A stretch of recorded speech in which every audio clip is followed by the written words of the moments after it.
Hello, teacher. My name is Anh Lợi and my number is 16. Today, I will tell you the story called The Boy Who Cried Wolf, Part 1. There once was a young shepherd boy who lived with his parents in a small, quiet village at the foot of the green hill.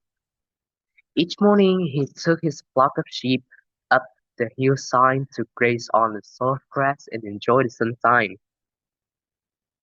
The sheep wandered slowly, their bell jingling gently in the breeze, while the boy sat on a rock watching over them. At first, he enjoyed the peace of the hillside, the songs of the birds, the rustling of the leaves, and the whisper of the wind. But after a while, it always felt the same.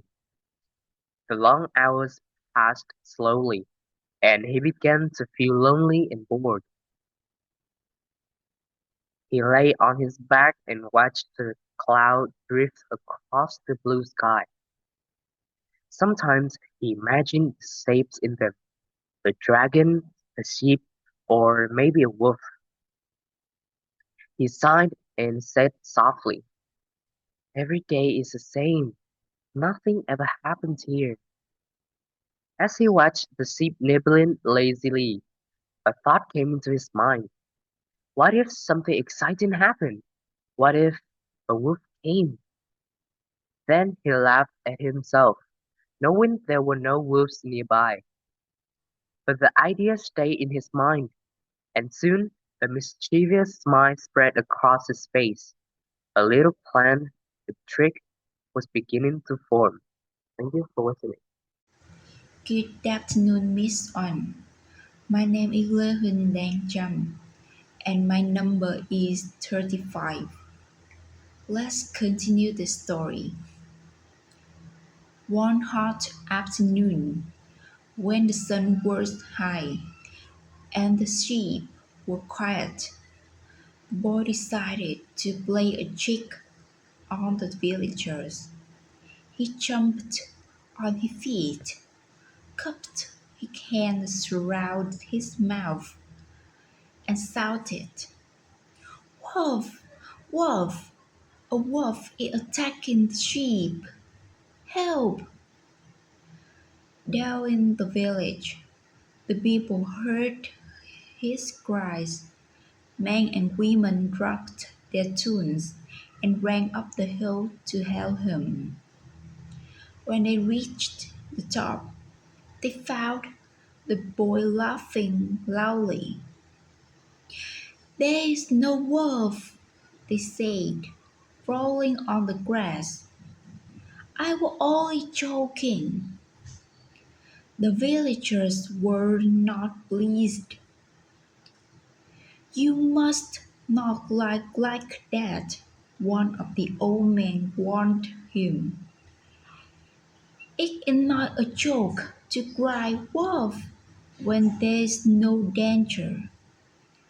The boy nodded, but as they walked away, he laughed again to himself. "It worked! That's worth funny," he thought. And that's my part. Hello teacher, my name is Trân. I'm student of class 67 NNA3 and member of group A, serial number 36. Today I will tell part 3 of the story, The Servant Boy.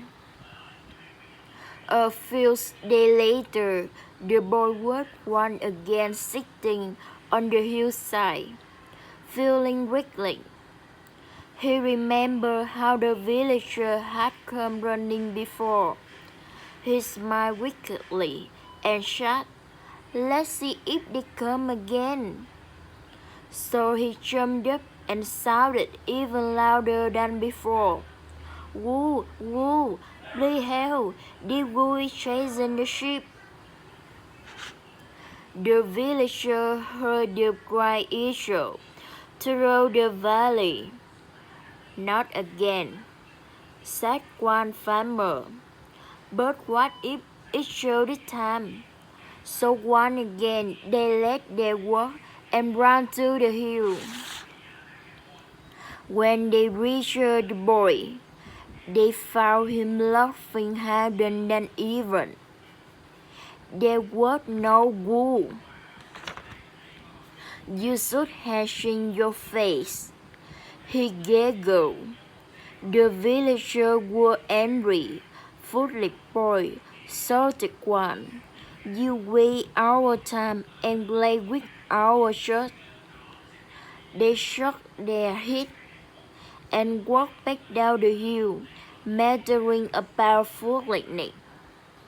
Thank you for listening. Goodbye. Hi guys, to continue the rest of the story, my name is Đàm Vũ Gia Linh, number 14 from group 8, and I would like to continue telling the next part. For several days afterward, no one spoke to the shepherd boy. The villagers were tired of his lies. Whenever he passed by, they would shake their head in disappointment. Even his close friend refused to play with him. When he came home in the evening, he began to feel lonely and felt out. The fields that once seemed full of laughter now felt empty and quiet. He missed the smiles and friendly voice that used to greet him every day. Still, he thought, maybe they just don't understand my child. One morning, the boy took his flock higher up the hill near the edge of the forest. The trees there were thick and shadows fell across the path. The boy sat down and began to play with a stick, drawing shapes in the dirt. Then suddenly, from between the trees came a shout of loud roar. The boy froze, slowly looked up, his eyes wide with fear. There, in the darkness, two glowing eyes stared at him. Hello teacher, my name is Mai Linh. My number is 15. Now I will continue the story. The boy's heart began to pound, his chest tightening with fear as the wolf crept closer. Its low growl rumbling through the quiet air.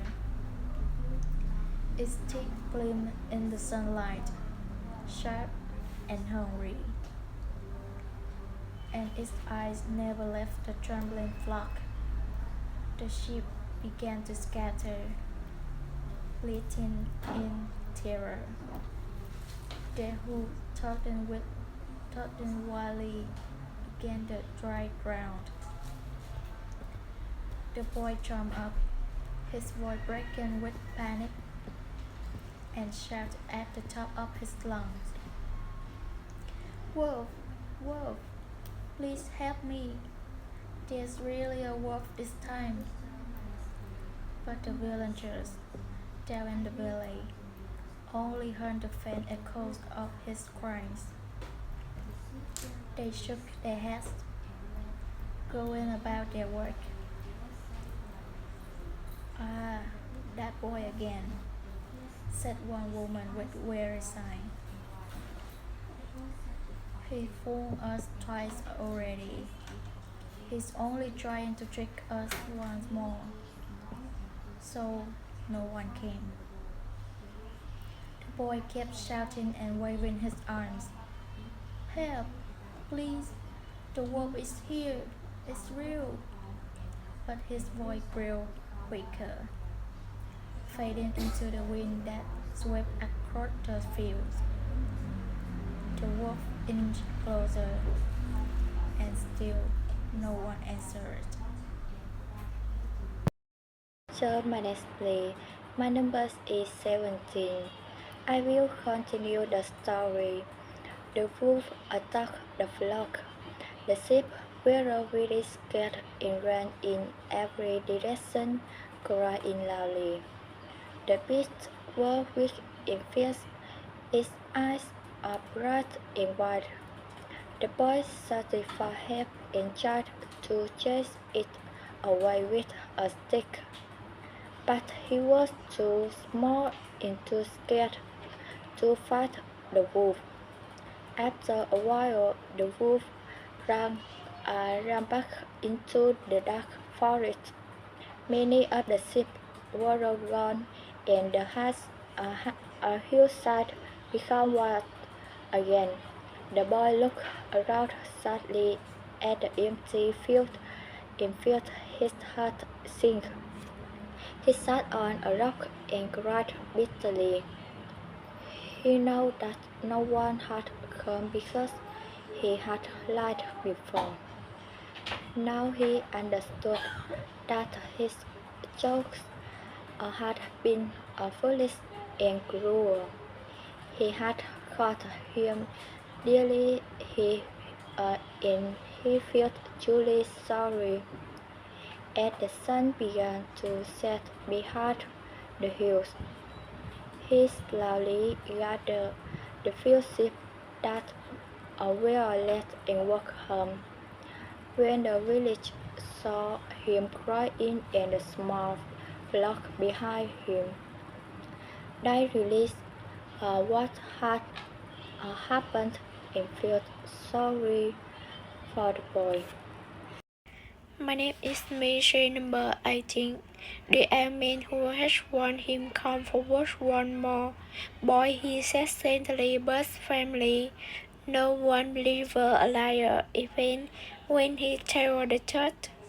The boy cannot look up. His face bursted with shame, and his head was heavy with regret. The villager, seeing his sorrow, so gave him that night. They walked together under the pale moonlight to have him gather his frightened sheep.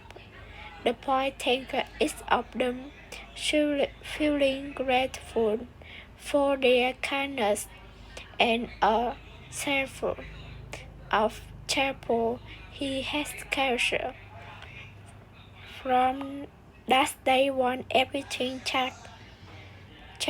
Each morning, the shepherd boy rose early and led his flock to the meadows. He watched over them with care and patience, no longer distracted by game or mischief. He learned to listen to the wind, to the rustle of the just, and to the soft bleating of his sheep.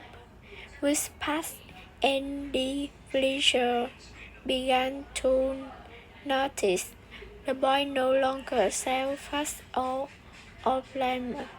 His eyes were honest, his voice calm, and his work steady. Slowly the people of the village trusted him one more.